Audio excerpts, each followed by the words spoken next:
কিভাবে রাগ কমাতে হয় আল্লাহ রাসূল সাল্লাল্লাহু আলাইহি ওয়াসাল্লাম এটাও শিখাই দিয়েছে। শুধু হুজুরে কইছে সুবহানাল্লাহ। সুবহানাল্লাহ বললে কি গুনাহ হবে?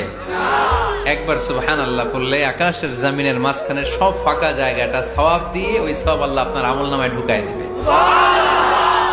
খুব চালাক এই এলাকার লোকেরা, সওয়াবের কথা শুই না, লাভ শুই না। সুবহানাল্লাহ, লাভ আছে যেখানে আমরা আছি।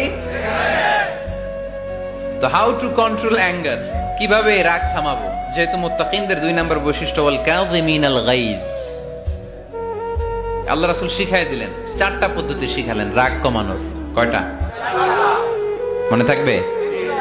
অ্যাপ্লাই করবো এগুলো, দেখবো আজকে থেকে রাগ কমে কিনা। পারা যাবে? 2 সাহাবী বিশ্বনবীর সামনে ঝগড়া লাগলেন,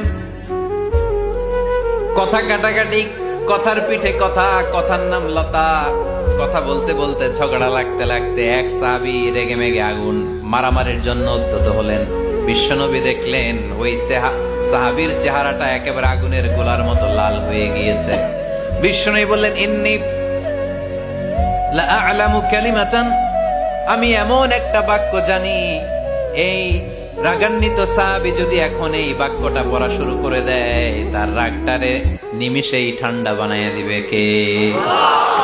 ওই সাহাবী বললেন, ইয়া রাসূলুল্লাহ, কি সেই বাক্য আমারে শিখায়া দেন। বিশ্বনবী বললেন, পড়ো আউযু বিল্লাহি মিনাশ শাইতানির রাজীম। আবার পড়েন আউযু বিল্লাহি মিনাশ শাইতানির রাজীম। সুবহানাল্লাহ। রাগ কমানোর দোয়া, সহিহ হাদিস। ওই সাহাবী যদি এই বাক্যটা পড়ে তার রাগ কমে যাবে। বাক্যটা হচ্ছে আউযু বিল্লাহি মিনাশ শাইতানির রাজীম, বিতাড়িত শয়তানের কাছ থেকে আল্লাহর কাছে পানাহ চাচ্ছি, প্রোটেকশন চাচ্ছি। বলতে দেরি, রাগ থামতে দেরি হবে না। টিপস নাম্বার 1 মনে থাকবে তো?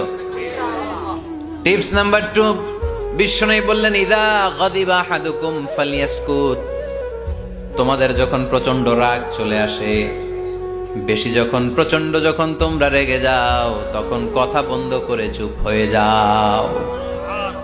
কি করতে হবে? চুপ, একেবারে চুপ।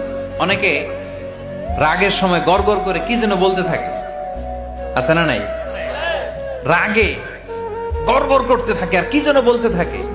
যত বলবেন, যত গালি দিবেন, বলে না গালি দেয় না রাগের সময়, অশ্রাব্য ভাষায় অনেকে গালি গালাজ শুরু করে দেয়, আছে না নাই? না, আসকুত, ইযা গাদিবা আহাদুকুম ফালইয়াসকুত। আল্লাহ রাসূল